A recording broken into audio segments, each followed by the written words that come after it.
சனி ஞாயிறுனாலே வந்து chicken kurma, mutton kurma, idli தோசையோட தொட்டு சாப்பிட்டா யாரு தான் வேணான்னு சொல்லுவா? வாங்க இப்ப செய்யலாம் சிக்கன் குருமா.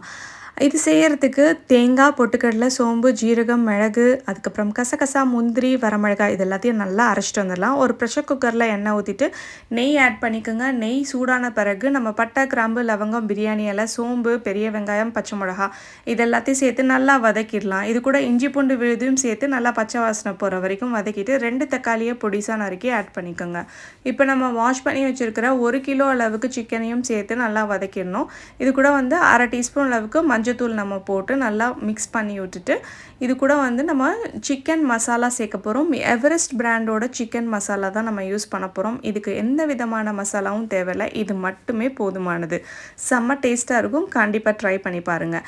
இதில் வந்து நான் 3 டீஸ்பூன் அளவுக்கு நான் சேர்த்துருக்கேன். இப்போ உப்பு தேவையான அளவு போட்டு அப்புறம் அரைச்சி வச்சுருக்க விதையும் சேர்த்து நல்லா மிக்ஸ் பண்ணிவிட்டு தேவையான அளவு தண்ணி ஊற்றி நல்லா மிக்ஸ் பண்ணி கொதி வந்த பிறகு ப்ரெஷர் குக் பண்ணி எடுத்திங்கன்னா சூப்பரான சிக்கன் குருமா ரெடி ஆகிடும். கண்டிப்பாக ட்ரை பண்ணி பாருங்கள்.